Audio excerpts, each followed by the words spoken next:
நம்ம தமிழ்நாட்டுக்குன்னு மிகப்பெரிய பாரம்பரியமும் வரலாறும் இருக்கு. அந்த வரலாறோட சேர்ந்து நிறைய அதிசயங்களும் மர்மங்களும் அடங்கி இருக்கு. அப்படி தமிழ்நாட்டுல உள்ள 5 மர்மமான விடயங்களை பத்தி தான் இந்த வீடியோ பதிவுல பார்க்க போறோம். முதல்ல நம்ம பார்க்க போறது தஞ்சை பெரிய கோவில்ல உள்ள சில அதிசயமான சிலைகளை பத்தி தான். 1000 வருடங்கள் பழமையான தஞ்சை பெரிய கோவில் கோபுரத்துல பல கடவுள்களோட சிலைகளும் முனிவர்களோட சிலைகளும் இருக்கிறத நம்மளால பார்க்க முடியுது. ஆனா இந்த சிலைகளுக்கு நடுவுல சில வெளிநாட்டு மனிதர்களோட சிலைகளும் இருக்கிறது ஏன்னு நமக்கு புரியல. பிரான்ஸ் நாட்டு ராஜாவான ராபர்ட் என்பவருடைய உருவத்திற்கு ஒத்து போற மாதிரி ஒரு சிலை இங்க இருக்கு. அது மட்டும் இல்லாம சைனாவை சேர்ந்த ஒரு மனிதரோட சிலையையும் இங்க பார்க்க முடியுது. 1500ஆம் ஆண்டு வரைக்கும் உலக நாடுகளுக்கு இடையே எந்த தொடர்பும் இல்லை அப்படின்னு அறிவியல் ஆராய்ச்சியாளர்கள் சொல்றாங்க. இந்திய மண்ணில் கால் வச்ச முதல் ஐரோப்பியர் வாஸ்கோடகாமா தான் அப்படின்னு வரலாறு சொல்லுது. ஆனா வாஸ்கோடகாமா இங்க வர்றதுக்கு 500 ஆண்டுகளுக்கு முன்னாடியே இந்த கோவிலை கட்டி முடிச்சிட்டாங்க அப்படிங்கிறது தான் உண்மை. அப்படின்னா வாஸ்கோடகாமா இந்தியாவை கண்டுபிடிக்கிறதுக்கு முன்னாடியே ராஜராஜ சோழர் மற்ற நாடுகளோடலாம் தொடர்புல இருந்திருப்பாரோ அப்படின்னு சிந்திக்க தோணுது. சரி, அப்படி இருந்திருந்தா அவங்களுக்கு இடையே வர்த்தக ரீதியா எந்த மாதிரியான உறவு இருந்திருக்கும், அவங்க எல்லாம் எப்படி சந்திச்சுக்கிட்டாங்க, எந்த மொழியில அவங்க தங்களோட கருத்தை பரிமாறிக்கிட்டாங்க அப்படிங்கறதெல்லாம் இன்னும் மர்மமா தான் இருக்கு. அடுத்து நம்ம பார்க்க போறது மகாபலிபுரத்துல இருக்க வான் இறைக்கல்ல பத்தி தான். இத கிருஷ்ணன் வெண்ணெய் உருண்டை அப்படின்னும் பீமன் பாறை அப்படின்னும் சொல்றாங்க. 20 அடி உயரமும் 5 மீட்டர் அகலமும் கொண்ட இந்த கல்லோட எடை 250 டன். இவ்வளோ பெரிய பாறாங்கல் ஒரு சரிவான பாறையில புவியீர்ப்பு விசையை எதிர்த்து சாதாரணமா நின்றுட்டு இருக்கு அப்படின்னா அது சாதாரண விடயம் இல்ல. இந்த கல் கீழே விழுந்தா அது பெரிய ஆபத்தை விளைவிக்கும் அப்படிங்கறதால 1908ஆம் ஆண்டு 4 யானைகளை வச்சு இந்த கல்லை இழுக்க அப்போதைய மெட்ராஸ் கவர்னர் உத்தரவிட்டிருக்காரு. ஆனா 4 யானைகள் இழுத்தும் இந்த கல் கொஞ்சம் கூட அசையல. அதனால அவங்களோட முயற்சியை அவங்க கைவிட்டுட்டாங்க. இந்த கல் எப்படி இங்க வந்தது, எவ்வளவு வருஷமா இங்க இருக்கு, எப்படி இவ்வளவு சாதாரணமா ஒரு சரிவான பாறையில நிக்குது அப்படிங்கறது எல்லாம் இன்னை வரைக்கும் ஒரு மர்மமா தான் இருக்கு. அடுத்து நம்ம பார்க்க போறது குறிப்பிட்ட ஒரு நாள்ல மட்டும் வேர்க்கிற முருகனோட ஒரு சிலைய பத்தி தான்.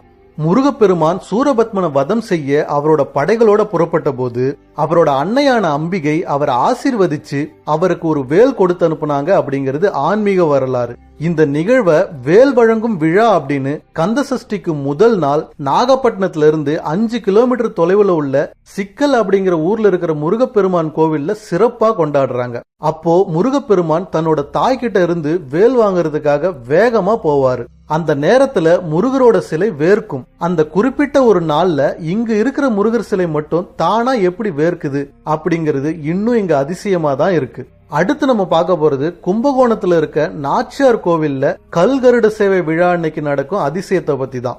அந்த கோவில்ல ஒரு கல் கருடன் சிலை இருக்கு. அந்த சிலையோட மொத்த வெயிட் சுமார் 4 டன் இருக்கும். மார்கழி மற்றும் பங்குனி மாதங்கள்ல இங்க கருட சேவை விழா நடைபெறும். அப்போ இங்க இருக்க கருட சிலையை தூக்கி வலம் வருவாங்க. அப்படி வலம் வரும்போது இந்த சிலையோட வெயிட் தானா அதிகரிச்சுக்கிட்டே போகும்.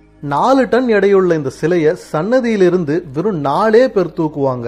பிறகு பிரகாரத்தை சுத்தி வரும்போது வெயிட் அதிகரிக்கும். அதனால 8 பேர் தூக்குவாங்க. கொஞ்சம் தூரத்துக்கு அப்புறம் 8 16 ஆகும். சிலை வெளியே வரும்போது 32 பேர் தூக்குவாங்க. வெளியே வந்ததும் 64 பேர் தூக்குவாங்க. இப்படி தூரம் கடக்க கடக்க சிலையோட வெயிட் தானா அதிகரிச்சுக்கிட்டே போற அதிசயம் இந்த கோவில்ல நடக்குது.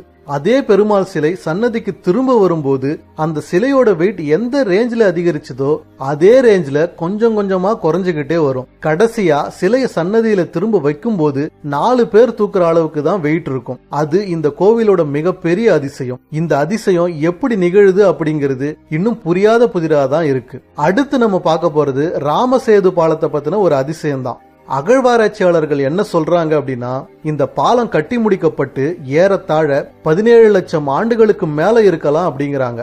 புராண கதைகளின்படி இந்த பாலம் அனுமன் மற்றும் அவருடைய வானர படையின் துணையினால வெறும் 5 நாட்கள்ல கட்டி முடிக்கப்பட்டது அப்படின்னும், இந்த பாலத்தை அமைக்கிறதுக்காக பலாயிரம் கற்கள்ல ராமனோட பெயரை பதிச்சு அதை கடல்ல தூக்கி போட்டப்போ ராமனோட அருளால அந்த கற்கள் மிதந்தது அப்படின்னு ராமாயணத்துல சொல்லியிருக்காங்க.